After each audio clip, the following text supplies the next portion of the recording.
السلام عليكم ورحمة الله وبركاته. أهلا بكم. عايزة أوريكم حاجة. شوفوا الأخ بيعمل إيه في أخته لما بتطلب الميراث. اضربها ليه؟ اضربها ليه؟ اوعى، انا بصورك اقسم بالله اتحبس النار. سيبها. طب عشان سيبها. هقول لكم الفيديو ده عبارة عن ايه. الست دي من بلقاس اسمها سحر، عندها 52 سنة. جوزها وابنها ماتوا في سنة واحدة.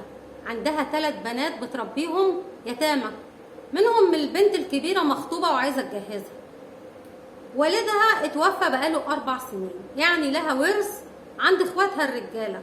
اخواتها الرجالة 4، ولها اختين كمان، يعني 3 بنات و4 صبيان. الورث يتقسم عليهم المفروض. يعني اخ من الاخوات توفاه الله، بقى 3 صبيان و3 بنات. الست ملهاش مورد رزق، وبقت بتربي يتامى، ولا لها حد بيصرف عليها، لا ابن ولا جوز. قالت اروح اطلب من اخويا ورثي. راحت لاخوها الكبير تطلب منه الورث، قال لها احنا ما عندناش بنات بتورث. الست محتاجه، ده هي مش طالبه منه حاجه يديها لله ولا بتشحت منه، بتطلب حقها. طلبت مره واثنين وثلاثه رفض.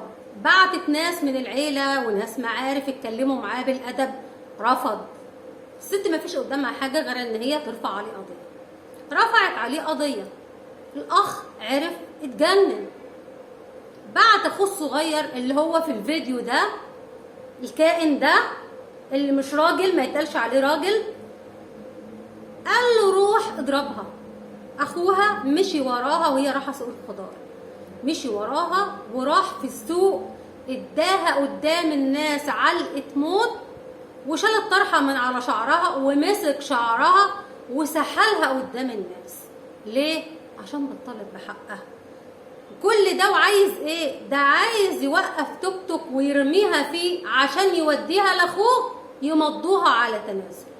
طبعا الناس، البنت اللي واقفه دي، البنت دي ب100 راجل، الوحيده اللي وقفت اتصدت له وصورته الفيديو. الرجاله اللي رايحين وجايين ما يعرفوش ايه اللي بيجرى. راحت الست يا عيني مش لاقي حد جنبها، مسكت في رجل واحد من الناس وقالت له الحقني. الراجل فضل يتكلم معاه ويتفاهم معاه ان ده يتراجع ابدا. الناس لما اتلمت عليه حاولوا يسلكوا منه اخته، وعيب وما يصحش، دي ست كبيره، ست عندها 52 سنه وده اخوها الصغير. يعني دي كانت بتساعد امك في تربيتك، يعني دي اختك دي ما تفتكر لهاش حاجه؟ يعني ما غيرتلكش البامبرز بتاعك مره، ولا غسلت هدومك، ولا طفحتك، ولا عملت لك اي حاجه؟ لا، ازاي؟ الفلوس احلى من اختي. يعني انا ادي اختي حقها ليه؟ انا اولى بيه. يعني 3 استولوا على حق 3 تانيين. يعني ربنا لما يقول للذكر مثل حظ الانثيين، هم مش عاجبهم كده، ده هم عايزين، يعني ولو ربنا عايزكم تاخدوا الورث كله كان قال الورث كله للذكر. لكن انتوا مش عاجبكم كلام ربنا ولا اسمة الحق والعدل.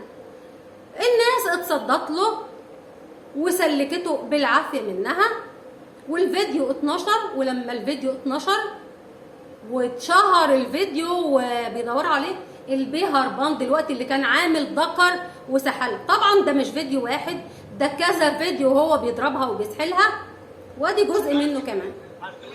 انا عشان مين؟ انا اعرفك مين؟ سيب عشان خاطر. يا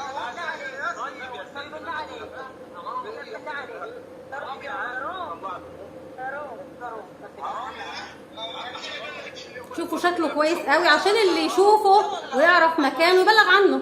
مالكش تمسكها كده. انت متخيل الأخ الصغير بيضرب أخته الكبيرة عشان بتطالب في حقها الورث بتاعها؟ أمال يعني بيقولوا من الأخ ظهر وسند؟ ده بتربي يتامى ملهاش جوز ولا ابن ولا لا حد. انتوا مفروض ان انتوا ظهرها وحمايتها وسندها. يعني هي لو محتاجة انتوا تدوها حتى فوق الورث بتاعها، ولو بتجوز ولادها انتوا تقولوا لها محتاجة ايه. لكن انتم ما تعرفوش ربنا. انتوا لا تعرفوا ربنا ولا تعرفوا شرع ولا تعرفوا دين. انتوا اكلين حقوق. حسبنا الله ونعم الوكيل. كان في الاخ الكبير ولا الاخ الصغير ولا الثالث، انتوا مش بني ادمين. انتوا لا يمكن تكونوا بني ادمين عشان الاخ يسحل اخته، يسحلها في سوق الخضار ويجيبها من شعرها بالمنظر ده. انتوا مش عارفين انتوا بتاكلوا ايه. انتوا من نبت جسمه من الحرام النار اولى بيه. يعني انتوا بتاكلوا نار في بطونكم وبتربوا عيالكم كمان. انتوا بتربوهم بتاكلوهم حرام وبتاكلوا من الحرام. انتوا ربنا هيبارك لكم؟ يعني هي ما فيش اخره مثلا؟ روح يا شيخ ربنا ينتقم منك بعدين ان شاء الله، تتمسك وتعرف حق الله، وان شاء الله هتاخد حقها منك ومن اخوك باذن الله. ما تتعظوا يا جماعه، ده الناس ماشيه على رجلها وبتقع. ربنا هينتقم منكم دنيا واخره ان شاء الله. حسبنا الله ونعم الوكيل فيك وفي اللي شكلك. بشكركم والسلام عليكم ورحمه الله وبركاته.